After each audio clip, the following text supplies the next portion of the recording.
If I had to sum up my thoughts for Camp Cretaceous Season 3 in a single word, my T-Rexcellent fans, that word would have to be prequel.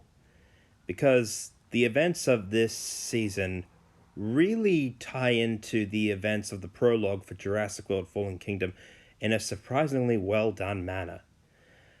I mean it. It really feels like everything from the past two seasons has been building up to this one, which is really what a good Season 3 should do.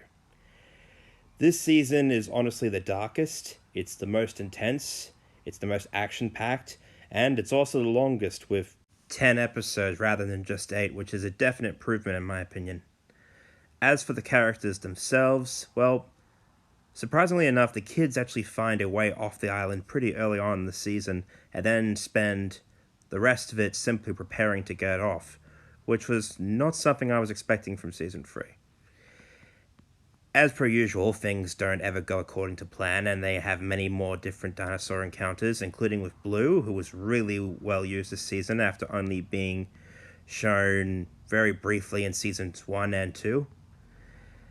As for the other characters, the mercenaries and Dr. Wu, we do get some surprising moments from all of them, Dr. Wu especially, that shows off more of his more despicable side and his more human side, surprisingly enough.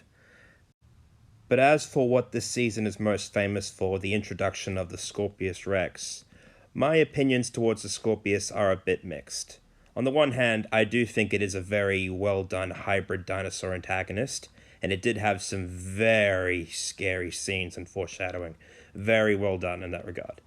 At the same time, I can see why some people see it and view it as a bit of an Indoraptor knockoff, but considering it was meant to be a prototype for the Indominus Rex and later the Indoraptor, it ultimately does make sense that it does look very similar to both of them.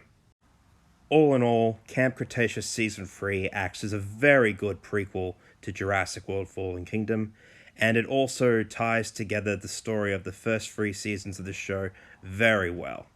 And it has made me very excited to see what they will do in Season 4, which I believe will tie into the events of Dominion in ways we couldn't even begin to imagine.